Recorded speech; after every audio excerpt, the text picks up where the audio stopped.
জানিয়ে দিব এই মুহূর্তে পাওয়া আপডেট আন্তর্জাতিক সংবাদ। শুরুতেই শিরোনাম। গাজায় গণহত্যা চালিয়েছে ইসরায়েল, অ্যামনেস্টি ইন্টারন্যাশনালের বিবৃতি। এরপরে চীনের সঙ্গে যুদ্ধে জড়িয়ে পড়ার শঙ্কা মার্কিন জাতীয় নিরাপত্তা উপদেষ্টার। জানিয়ে দিব এবার ভারতকে হতাশ করল নেপাল। এরপরে পার্লামেন্টে অনাস্থা ভোটে সরকারের পতন, নতুন সংকটে ফ্রান্স।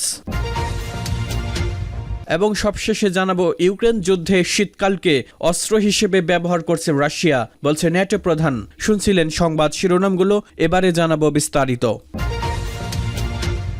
গাজায় গণহত্যা চালিয়েছে ইসরায়েল, অ্যামনেস্টি ইন্টারন্যাশনালের বিবৃতি। ফিলিস্তিনের গাজায় চলমান যুদ্ধে ইসরায়েল গণহত্যা চালাচ্ছে বলে জানিয়েছে অ্যামনেস্টি ইন্টারন্যাশনাল। বৃহস্পতিবার এক প্রতিবেদনে লন্ডন ভিত্তিক মানবাধিকার সংগঠনটি একথা জানায়। গত কয়েক মাস ধরে বিভিন্ন ঘটনা ও ইসরায়েলি কর্মকর্তাদের বক্তব্য বিশ্লেষণের ভিত্তিতে তারা এমন উপসংহারে পৌঁছেছে বলে জানিয়েছে অ্যামনেস্টি। তবে ইসরায়েলি নেতারা বরাবরই এ অভিযোগ অস্বীকার করে আসছেন।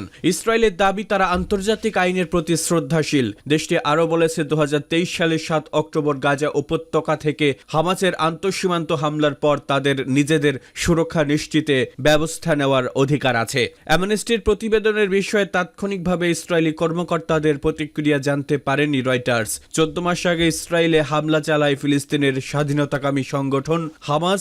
ইসরায়েলের হিসাব অনুসারে এ হামলায় 1200 মানুষ নিহত হয়েছেন, 250 জনকে জিম্মি করা হয়। হামলার জবাবে একই দিন থেকে গাজা উপত্যকায় হামলা শুরু করে ইসরায়েল। গাজার স্বাস্থ্য মন্ত্রণালয়ের হিসাব অনুসারে ইসরায়েলি হামলায় এখন পর্যন্ত 44,400 জনের বেশি মানুষ নিহত হয়েছেন, আহত হয়েছেন আরও অনেকে। অ্যামনেস্টি ইন্টারন্যাশনালের মহাসচিব অ্যাগনেস ক্যালামার্ট দ্য হেগে সাংবাদিকদের সামনে প্রতিবেদনটি উপস্থাপন করেছেন। তিনি বলেন, উপসংহারটি হালকাভাবে, রাজনৈতিকভাবে ও অগ্রাধিকারমূলকভাবে নেওয়া হয়নি।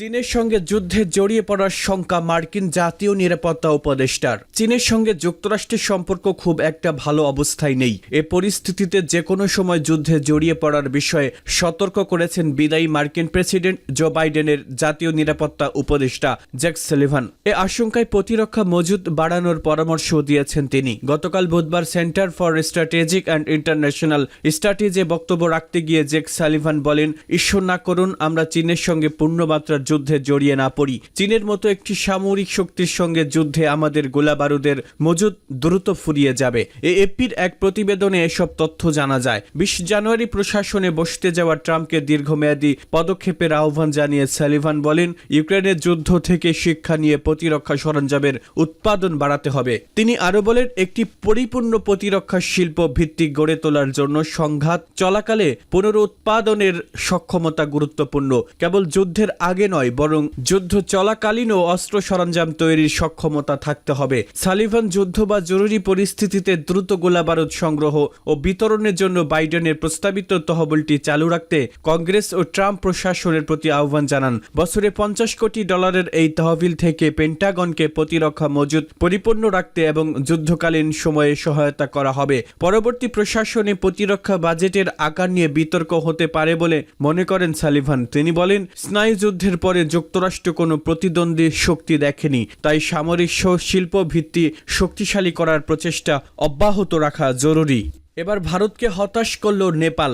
সাম্প্রতিক বছরগুলোতে দক্ষিণ এশিয়ার কোনো দেশের সঙ্গেই সম্পর্ক ভালো যাচ্ছে না ভারতের। পাকিস্তান তো চিরশত্রু, এছাড়া নেপাল, মালদ্বীপ ও শ্রীলঙ্কার সঙ্গেও দিল্লির সম্পর্ক নষ্ট হয়েছে আগেই। সর্বশেষ অজনপ্রিয় হাসিনাকে দিয়ে বাংলাদেশকে 1.5 দশক ধরে কবজা করে রেখেছিল দেশটি। কিন্তু গত 5 অগাস্ট গণ অভ্যুত্থানের মাধ্যমে হাসিনার পতনের পর এক প্রকার উন্মাদ হয়েছে নয়াদিল্লি। একের পর এক বাংলাদেশ বিরোধী কর্মকাণ্ডে সরাসরি ইন্ধন দিচ্ছে ভারত ও দেশটির গণমাধ্যম। এ নিয়ে ঢাকা ও দিল্লির মধ্যে যখন উত্তেজনা চলছে, তখন ভারতকে আরও হতাশ করল নেপাল। বুধবার এক প্রতিবেদনে ভারতীয় সংবাদ মাধ্যম এনডিটিভি জানিয়েছে, বেল্ট অ্যান্ড রোড ইনিশিয়েটিভ নিয়ে চীনের সঙ্গে একটি কাঠামোগত চুক্তি সই করেছে নেপাল, যা নেপালে চীনের প্রভাব বিস্তারের পথ সুগম করেছে। বেইজিং এর বেল্ট অ্যান্ড রোড ইনিশিয়েটিভ বা BRI এর অংশ হওয়ার জন্য কাঠমান্ডুর জন্য প্রাথমিক বোঝাপড়ার 7 বছর পর এই নতুন চুক্তি প্রকল্পে যোগ দিল নেপাল। এতে বলা হয়েছে নেপালি প্রধানমন্ত্রী কেপি শর্মা ওলি সোমবার থেকে বেইজিংয়ে 4 দিনের সফরে রয়েছেন। জুলাই মাসে দায়িত্ব নেওয়ার পর এটি তার প্রথম বিদেশ সফর। ঐতিহ্য ভেঙে তিনি প্রথম সফরের জন্য নয়াদিল্লিকে না বেছে শি জিনপিং এর সাথে ঘনিষ্ঠতা এবং চুক্তি চূড়ান্ত করতে চীনকে অগ্রাধিকার দিয়েছেন। 2017 সালে নেপাল ও চীন BRI প্রকল্পের জন্য একটি প্রাথমিক চুক্তি করেছিল। চীনের এই উদ্যোগে বিশ্বব্যাপী অবকাঠামো ও বাণিজ্যিক সংযোগ স্থাপনের লক্ষ্য নিয়ে কাজ করে। তবে বিগত 7 বছরে কোনো প্রকল্পের পরিকল্পনা ও বাস্তবায়ন হয়নি, কারণ চুক্তির কাঠামো নির্ধারণ করা যায়নি এবং নেপালের রাজনৈতিক দলগুলোর মধ্যে ঐক্যমত্যের অভাব ছিল। পার্লামেন্টে অনাস্থা ভোটে সরকারের পতন, নতুন সংকটে ফ্রান্স। পার্লামেন্টের নিম্নকক্ষে অনাস্থা ভোটে হেরে গেছেন ফ্রান্সের প্রধানমন্ত্রী মিশেল বার্নিয়ের। ফলে সরকার প্রধানের পদে নিয়োগ পাওয়ার মাস তিনেকের মাথায় সরে যেতে হচ্ছে তাকে। কিছুদিন ধরেই ফ্রান্সের রাজনৈতিক অচল অবস্থা চলছিল। এতে চাপে ছিল মিশেল বার্নিয়ের সরকার। দেশের পরবর্তী জাতীয় বাজেট পাশ করানো নিয়ে এই সংকট আরও জটিল হয়ে ওঠে। এক পর্যায়ে বিরোধী আইন প্রণেতারা সরকারের বিরুদ্ধে পার্লামেন্টে অনাস্থা প্রস্তাব তোলেন। সেই ভোটে সরকার ধরে রাখতে পারেনি মিশেল। 577 জন এমপির মধ্যে 331 জন তার বিপক্ষে ভোট দিয়েছেন। ফলে ভেঙে পড়েছে সরকার। প্রধানমন্ত্রী পদ থেকে পদত্যাগ করতে হবে মিশেল বার্নিয়ারকে।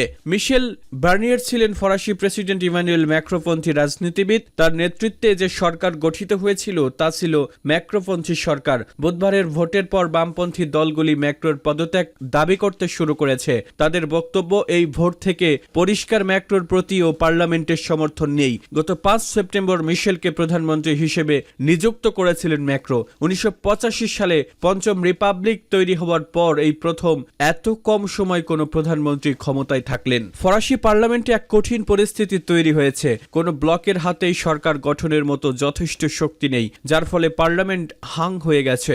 এদিকে গরমের আগে আবারও নির্বাচনও সম্ভব নয়। এই পরিস্থিতিতে যেই ক্ষমতায় আসবে তার অবস্থা মিশেলের মতো হবে। আস্থা ভোট হলে তাকে ক্ষমতা থেকে সরে যেতে হবে, অর্থাৎ সকলকেই সংখ্যালঘু সরকারের দায়িত্ব নিতে হবে।